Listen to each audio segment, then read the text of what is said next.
اب ڈاکٹر دیوان سید فرد حسین بخاری، یہ حضرت مخدوم جہاں گشت کے خانوادہ تعلق ہے اور بڑی گہرا تصوف پہ ان کا ہے۔ اور یہ بتائیں کہ عید والے دن یہ اپنے شیوخ کے بارگاہ میں جاتے ہیں، کہتے ہیں مجھے عیدی دو، یہ ٹھیک بات ہے؟ اور انہوں نے پھر ان کو عیدی دی، یہ تو ذرا بتائیں۔ بسم اللہ الرحمن الرحیم، احمدہ و صلی علی رسول الکریم، اللہم صلی علی سیدنا حبیبک الکریم وعلی آلہ و اصحابہ و ازواجہ و ذریتہ و بارک وسلم۔ قبلہ غازی صاحب، آپ کے سوال کی جواب کی طرف آنے سے کچھ تمہیدی کلمات میں عرض کرنا چاہوں گا کہ آج جو عرس مبارک ہے، جو وصال مبارک آپ کا، وہ 10 ذی الحج کو عید کے دن ہی تھا۔ ٹھیک ہے، عیدی جو ہے آپ نے عید کے دن ہی رب تعالیٰ کی طرف ملاقات کی۔ واہ واہ واہ، آپ کے لیے ویسے بڑا مسئلہ ہوتا ہوگا، عید والے دن وہ آپ نے تقریبات بھی کرنی ہے اور عید بھی ہوتی ہے۔ ہماری عید ان کی غلامی ہی ہوتی ہے۔ تو آپ کی جو سید السادات سید جلال الدین مخدوم جہانیہ جہاں گشت بخاری، نام مبارک حسین تھا، حنفی تھے، حسینی تھے اور سہروردی تھے، چشتی تھے، بخاری تھے، اچوی تھے۔ سبحان اللہ۔ سید السادات کتب سابقہ جتنی بھی احوال میں صوفیہ کے لکھی ہوئی ہیں، ان میں اگر لفظ سید السادات لکھا جاتا تھا تو وہ حضرت سید جلال الدین سرخپوش بخاری اور حضرت سید جلال الدین مخدوم جہانیہ کے بارے میں لکھا گیا، خصوصاً حضرت شیخ محقق نے بھی۔ تو گوہر معدن سیادت، آپ سیادت کی کان کے موتی تھے، سلطان سرادق سعادت، سعادت کی حویلی کے سلطان، سبحان اللہ۔ اور جہاں گشت جو ہوئے، ساری دنیا کی آپ نے سیر کی، کس لیے کی؟ وہ شاعر کہتا ہے سیاح جہاں براہ دینی، دین کے راستے پہ۔ کس طرح کہ جب حضرت شاہ رکن عالم آپ کے جو شیخ سہروردی نسبت میں تھے، انہوں نے فرمایا آپ کو اس وقت شیخ الاسلام آپ تھے دلی میں، کس کے؟ محمد تغلق، جس کو صوفیاء سے اناد ہوتا تھا، ہاں بڑا، اور جو شیخ الاسلام ہوتا تھا وہ بادشاہ کے بعد جو صدر و صدور ہوتا تھا اس کے برابر اس کا رتبہ ہوتا تھا اور تنخواہ ہوتی تھی، اور 22 خانقاہیں اس کے انڈر ہوتی تھی۔ انہوں نے خواب میں فرمایا سید چھوڑ دو اور حرمین شریفین چلے جاؤ۔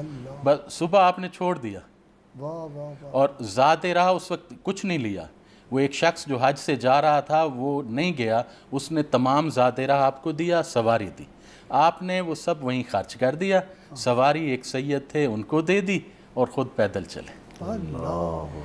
اور جب حرمین شریفین پہنچتے ہیں تو وہاں آپ نے شیخ الاسلام ہوتے ہوئے وہاں 7 سال وہاں کے محدثین سے دوبارہ حدیث شریف سنی، اور وہاں آپ کو جو شہرت تھی وہ سید جلال الدین اور حضور کے فرزند کی حیثیت سے تھی۔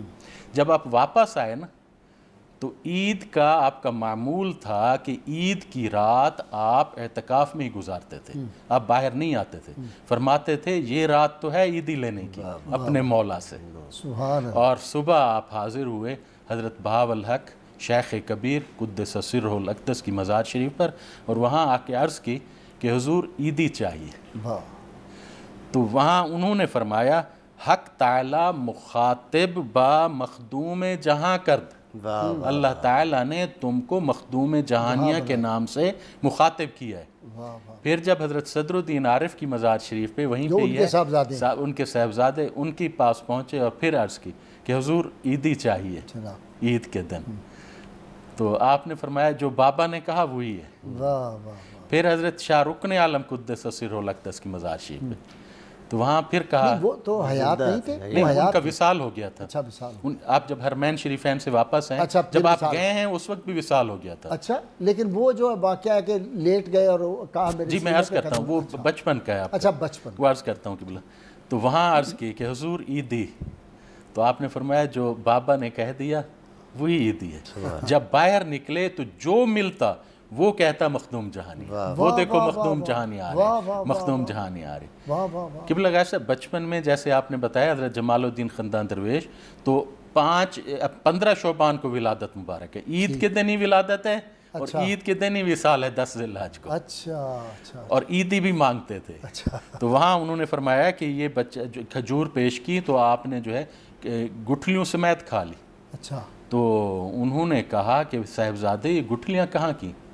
تو کہا حضور آپ کے دست اقدس سے لی ہوئی کھجوروں کی گٹھلیاں میں کیسے پھینک سکتا؟ تو انہوں نے کہا ادب سے. تو انہوں نے کہا کہ یہ دودھ مانے مشائخ خودرا روشن خواہد کر دے، یہ تو روشن کرے گا آپ کے خاندان کے نام کو.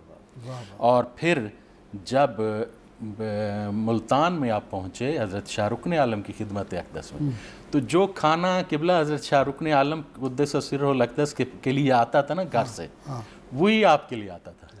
آشام تھا، وہ کچھ ڈرائی فروٹس ٹائپ جو ہے نا دودھ میں گرم کرتے تھے، بس اتنا ہی حضرت شاہ رکن عالم غذا لیتے تھے. اچھا. تو آپ کو بھی وہی ملتا تھا. اور جب آپ دہلی میں تھے آخری عمر میں تو آپ نے کہا کہ مجھے وہ آشام بہت پسند تھا. تو خادم نے عرض کی کہ حضور وہ بنا دیں آپ کے لیے؟ آپ نے فرمایا نہیں. حضور نے فرمایا ہے جو اکیلا کھاتا ہے ملعون ہوتا ہے.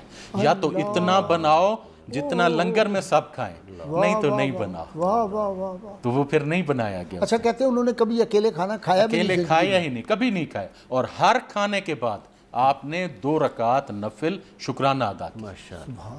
اور تو آپ حضرت شاہ رکن عالم سیڑھیوں سے اتر رہے تھے. یعنی یہ تو سنت ابراہیمی ہوئی. جی بالکل، اس کی کلیاں نہیں کھانا. کلیاں نہیں کھانا. حضرت عبداللہ بن عمر رضی اللہ تعالیٰ کا بھی یہی معمول تھا، انہوں نے کبھی اکیلے نہیں کھایا. نسل ابراہیم سے ہیں تو سنت ابراہیمی تو ادا کریں گے. تو حضرت شاہ رکن عالم قدس سرہ الاقدس سیڑھیوں سے اتر رہے تھے تو حضرت آگے لیٹ گئے زمین پر اور کہا حضور آپ قدم نیچے تو رکھیں گے ہی، تو یہاں کیوں نہیں؟ تو کہتے ہیں کہ حضرت شاہ رکن عالم نے انگلیاں اپنے دانتوں میں دی اور کچھ دیر کھڑے رہے.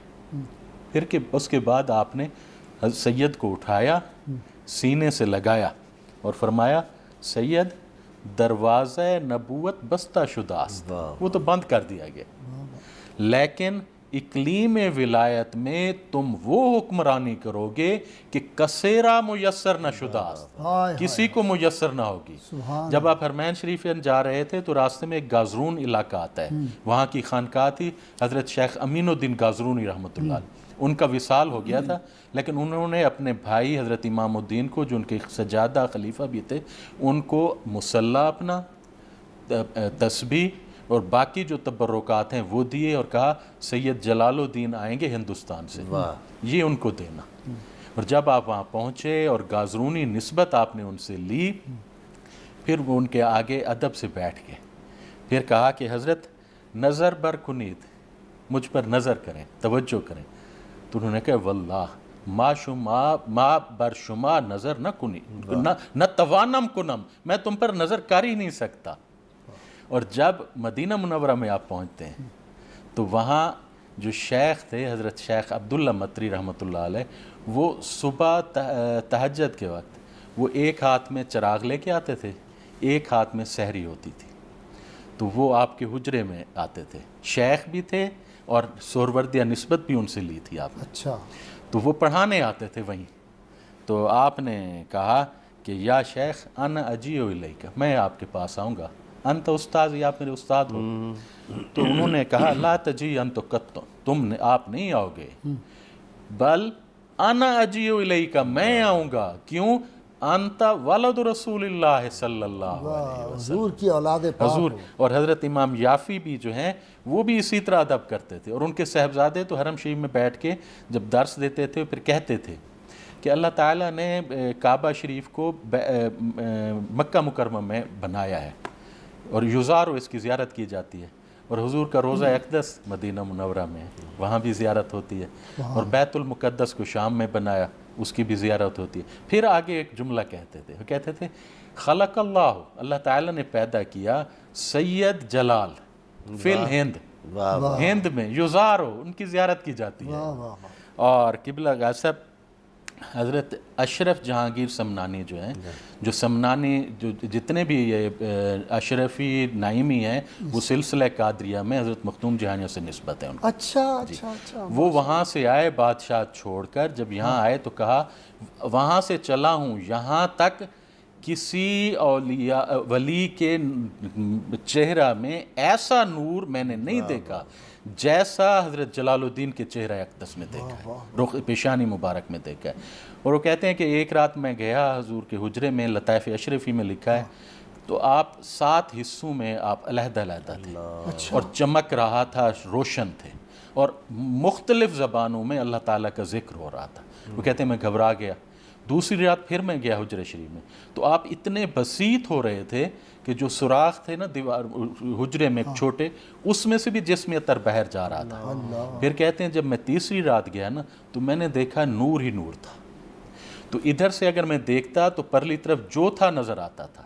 پھر انہوں نے ایک عجیب بات کی، ایک شعر کہا، انہوں نے کہا اگر ایک کوئی ذرہ خاک کا ان کے پاؤں کے نیچے ہوتا، اگر در پا بود یک ذرہ خاک، تو وہ سر سے اگر ہم دیکھتے نماید سوئے سر ذرہ پاک، تو وہ ذرہ مبارک جو ہے وہ بھی نظر آ جاتا۔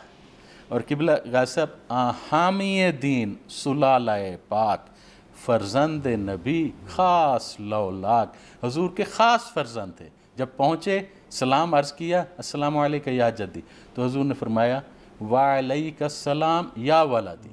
حضرت امام یافی کے شاگرد حضرت عبداللطیف تھے، انہوں نے انڈیا میں آ کے یہاں پہ بتایا، جب ان سے پوچھا گیا کہ کیا یہ بات صحیح ہے کہ سید جلال الدین کو جواب آیا تھا، انہوں نے کہا میں موجود تھا اور میرے شیخ حضرت یافی موجود تھے۔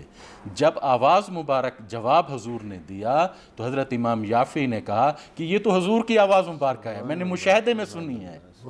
اور پھر آپ وہاں خود لکھتے ہیں ملفوظات شریف میں کہ میں قدمین شریفین کی طرف کھڑے ہو کے ادب سے میں نے ایک دن سلام کیا، تو پھر میں وہیں مشغول ہو گیا، یعنی حضور کے ساتھ مراقبے میں جس طرح بھی۔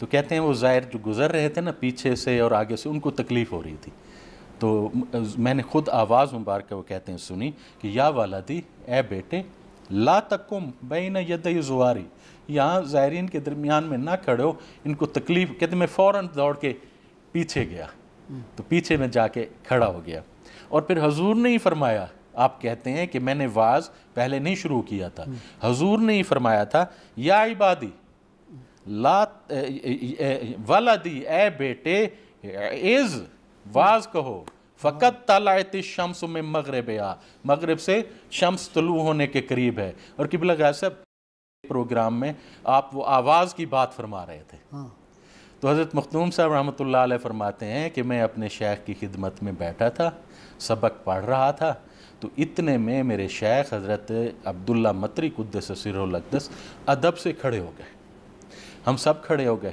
تو کچھ دیر وہ کھڑے رہے، پھر اس کے بعد بیٹھ گئے۔ تو ہم نے پوچھا کہ حضور یہ آج کیا ماجرا ہوا، تو انہوں نے کہا صنعان کے علاقے سے حضرت نجم الدین صنعانی رحمۃ اللہ حیات تھے اس وقت، وہ سلام پڑھ رہے تھے حضور کی خدمت اقدس میں، اور حضور یہاں سے جواب دے رہے تھے ان کو، تو وہ میں ادباً کھڑا ہو گیا کہ جب سلام حضور سلام آ رہا ہے، جواب جا رہا ہے، تو میں ادب سے کھڑا ہو گیا۔ اچھا جی، قبلہ غاصب حضرت مختوم جہانیہ جہاں گشت بخاری رحمۃ اللہ علیہ کی جو تعلیمات تصوف ہے نا، جب کوئی آتا تھا آپ کے پاس تو آپ سب سے پہلے اس کو بھیجتے تھے کہ جاؤ پہلے علم حاصل کرو۔ اچھا، کیوں؟ کیونکہ اگر تم صوفی بن رہے ہو اور تمہارے پاس علم نہیں ہے تو ایسا صوفی جو بغیر علم کے ہو وہ لصوص الدین، دین کا چور ہوتا ہے، اچھا، قطاع الطریق، دین کا رہزن ہوتا ہے۔ پہلے علم حاصل کرو پھر عمل کرو۔ اگر تم علم حاصل کر لیتے ہو، عالم بن جاتے ہو اور عمل نہیں کرتے، تو ایسا عالم جو عمل نہیں کرتا اس کو فرماتے تھے یہ سخرت الشیطان ہے۔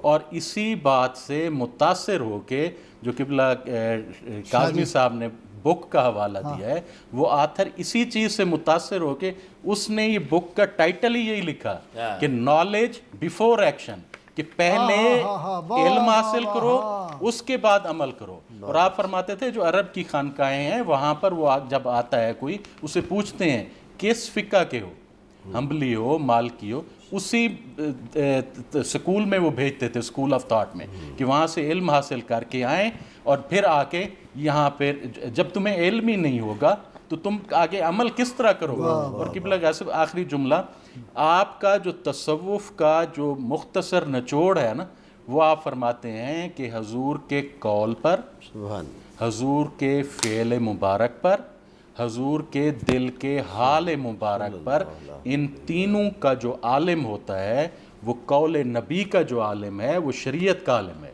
جو فعل نبی کا عالم ہے وہ طریقت کا عالم ہے، جو حال نبی کا عالم ہے وہ حقیقت کا عالم ہے۔ جب تک شریعت کا عالم، طریقت کا عالم، حقیقت کا عالم تینوں کا نہ ہوگا وہ شیخ ہو ہی نہیں سکتا۔ شریعت پہ جب کامل ہو جاؤ گے پھر طریقت پہ جاؤ گے۔ اگر حضور فرماتے ہیں کہ حضور علیہ السلام کہ 200 روپے ہیں تو 5 روپے دے دو، جب تک 5 دو گے ہی نہیں، شریعت پہ عمل کرو گے ہی نہیں، طریقت میں تم قدم رکھو گے کیسے؟ جب طریقت پہ قدم رکھو گے پھر 195 نہیں خرچ کرنے، اس وقت قابو اپنے پاس نہیں رکھنے، طریقت میں تو 195 خرچ کرنے پڑتے ہیں، پھر طریقت کا رہبر ہوگا، پیر طریقت ہوگا۔ یوں نہیں ہوگا کہ کروڑوں روپے ہوں اور حقیقت تو یہ ہوگی کہ نہ آنے کی فکر ہوگی نہ جانے کی فکر ہوگی۔ یہ آپ کا تصوف کا، اور آپ فرماتے تھے حضور کی اتباع مبارک میں کام آسان ہو جاتا تھے۔ اب رات کو تھوڑی دیر ضرور سوتے تھے، کس لیے؟ کہتے حضور فرماتے ہیں کہ میں سوتا بھی ہوں اور نماز بھی پڑھتا ہوں۔ اچھا جی، یہ